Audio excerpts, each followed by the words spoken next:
Ito talaga yun. Mga Afghani yung ano nito yun. Bibila na. Pero ngayon, siyempre, may mga banlahin na kasi nagsumikat na eh. Naging known na siya. Yung Shawaya House talaga. Ah, sarap ng mga ganito. Shawaya House ang pangalan ng store. Maliliit kasi to dati. Maliliit lang siya na ano ba? Parang kainan lang talaga siya na regular, typical.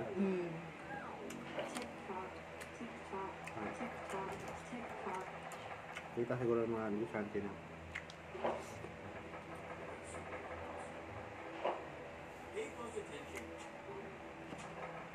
Consistent yung mga tao.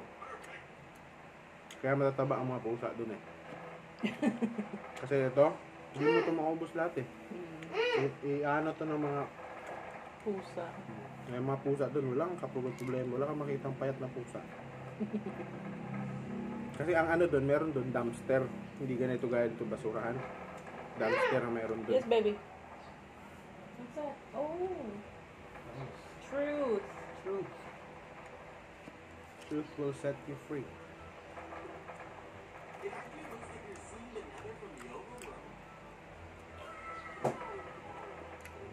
Yun na yun. Yay! I broke the pencil. That's okay. That's okay, you just put it there.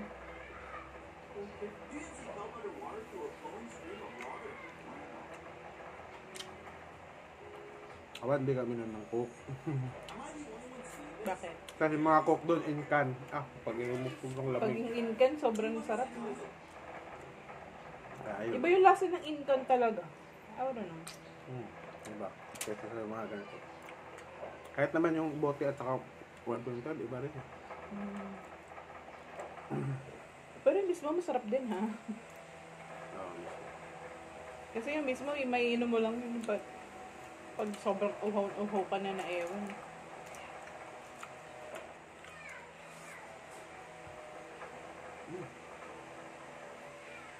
hindi po ito lang eh.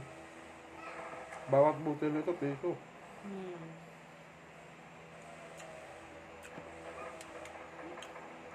Nasakto yung kanin, no? Hindi siya yung parang buhaghag na ano. Buhaghag to siya. Pero, ang lasa ng sabaw, Pero pag nanuot. etong basmati rice, pag hindi mo to ginanito, walang KK ito. Oo. Para lang tong ano. Masarap pa yung kanin natin dyan, eh. Nakakain ako ng, kasi dati, lagi nang binibili. Ano?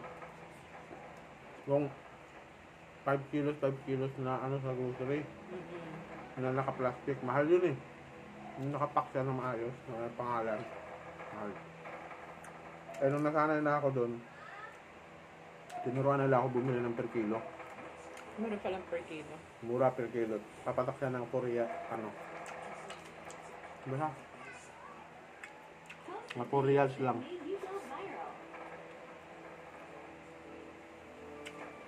Tapos siyempre, mahaba siya. Pag tinignan mo kasi to, ang lalaki.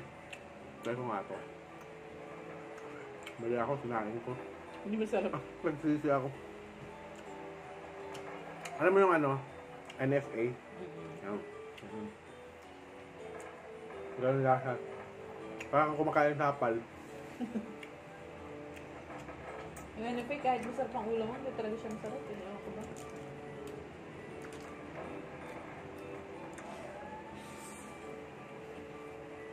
Ito siya, kaya sa ibang-iba ng lasa niya kasi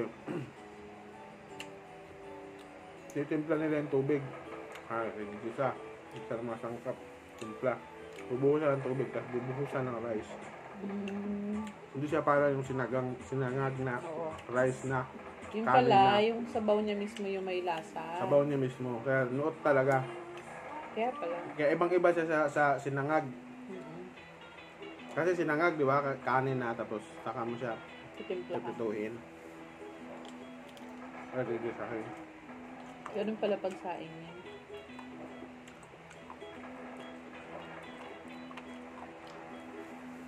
Ay, grabe, i-release ito. Ito, kahoy oh. Isang buong ano yan, isang buong kahoy yan. Gano'n yung nabibiyak. Yan lang na yan doon.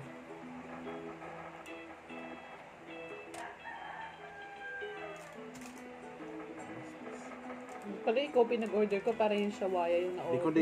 Di ko rin alam eh. Pinapakita ko kasi yung menu kanina. Ay, matingnan. Naantok ka.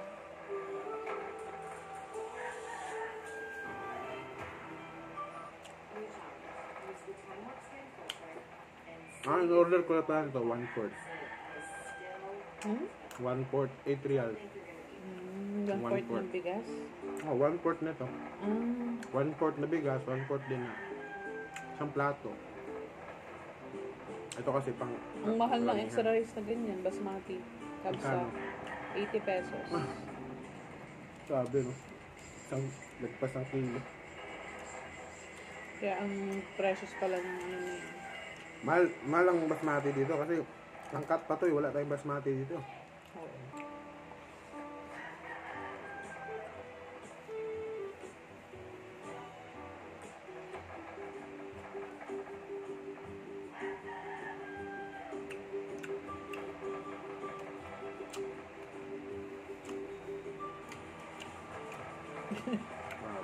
Babalik yung alaala. Ang saya din pati yan. Pag marami kayo sarap kumain. Ano? Mas maganda kasi sa Saudi. Kayo lang. Kaya pag bago ka. Pero pag may marami ka ng kaibigan, kami bago lang kami nun. Pag nung kanya-kanya na kami, marami na kami mga kaibigan. Hindi na Wala masaya. na kami ganito. Kasi may kanya-kanya ng lakad din pag Friday. Dati, kasi Friday ang sweldo noon eh. Every week ba sahod sa inyo? Every month. 1 month? Parang UK. Sabi ko sa'yo. Pagdating ko nga nun, sabi ko sa'yo, ba't kayo bali ng bali? Pwede nyo namang, kasi ganun din naman. Pupunin nyo na lang. Ngayon, hindi kaya dong, walang bali. Babali ka talaga, naubos eh. Ngayon, papatunayan ko sa inyo na mali ako. Hindi pala kayang mag-ipon. Makakabali ka talaga.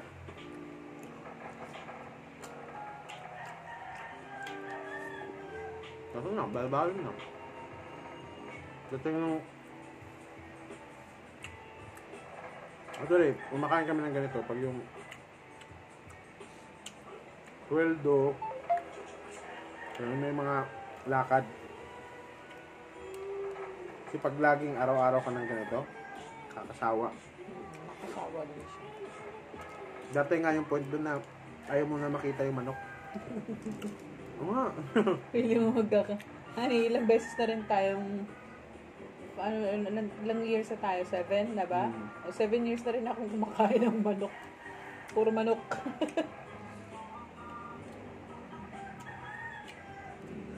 Yun kasi madaling lutuin doon eh. At yun ang available kasi doon. Pag nag-ano ka, pag nag-isda ka kasi, kailangan mo pa pumunta ng fish market. Walang isda doon sa ano yung talipapa. Kung mga ano. May ibang tindahan.